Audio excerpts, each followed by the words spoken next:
तो भाई लोग, इतना इंतजार करने के बाद भी अभी तक डूम्सडे का ट्रेलर नहीं आया है और ऑनेस्टली अब ये थोड़ा फ्रस्ट्रेट करने लगा है। लेकिन सिनेमाकॉन में जो कुछ दिखाया गया उसमें सिर्फ डूम्सडे की फुटेज ही नहीं थी, बल्कि मार्वल ने एक और बड़ी अनाउंसमेंट कर दी और वो थी अवेंजर्स एंड गेम की री रिलीज। अब टेक्निकली देखा जाए तो ये पहली बार नहीं है, एंड गेम पहले भी री रिलीज हो चुकी है, लेकिन इस बार मामला थोड़ा अलग है।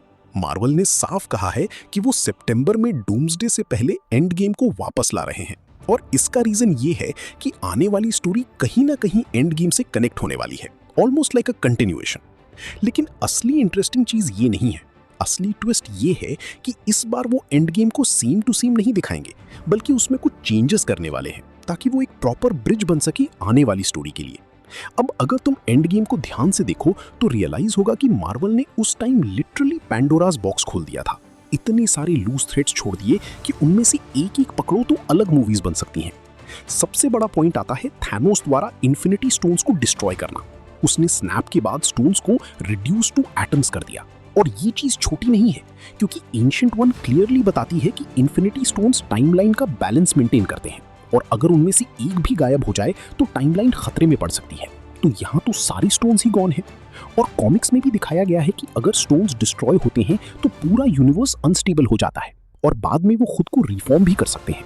तो चांसेस हैं कि आगे चलकर हम स्टोन्स की वापसी देखें। अब यहाँ एक छोटा सा पॉज।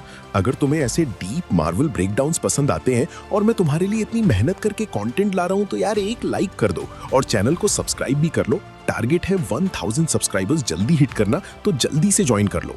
अब वापस आते हैं थ्योरी पर। दूसरा बड़ा पॉइंट है अवेंजर्स का time travel. Problem time travel नहीं है, बल्कि चीजों को वापस एग्जैक्टली वैसे ही रखना। स्टीव रॉजर्स स्टोन्स वापस करने गया था, लेकिन ऑनेस्टली ये काम ऑलमोस्ट इम्पॉसिबल है। रियलिटी स्टोन को फिर से जेन के अंदर डालना, स्पेस स्टोन को क्यूब में वापस लाना, माइंड स्टोन को रिस्टोर करना, ये सब बहुत मेसी है। तो क्या हो अगर री रिलीज में हमें ये दिखाया जाए कि स्टीव कोशिश करता है लेकिन फेल हो जाता है, कुछ स्टोन्स वापस कर देता है लेकिन कुछ उसके पास रह जाते हैं, और यही चीज आगे जाकर मल्टीवर्स इंस्टेबिलिटी और इनकर्जन्स की वजह बनती है। फिर आता है डॉक्टर स्ट्रेंज का 14 मिलियन आउटकम्स वाला पॉइंट।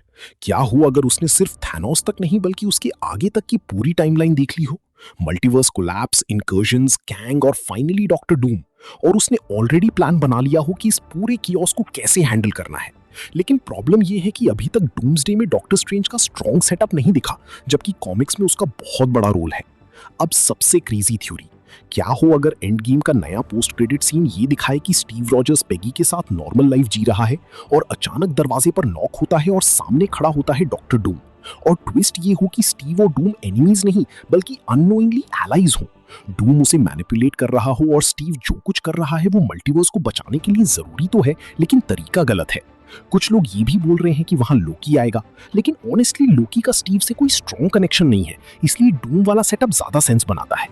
अब सबसे बड़ा सवाल, क्या मार्वल सच में इतना कुछ चेंज करेगी री रिलीज में? प्रॉबेबली नहीं। ज्यादा चांसेस हैं कि हमें बस एक दो नए पोस्ट क्रेडिट सीन्स मिले जो डूम्सडे को टीज करें। बाकी ऑनेस्टली ये थोड़ा कैश ग्रैब भी हो सकता है, लेकिन फिर भी थोड़ा एक्साइटेड तो हो सकते हैं ना। तो भाई मैं यहीं रुकता हूँ, वरना थ्योरीज में कहां से कहां निकल जाऊंगा। मिलते हैं अगले वाले में।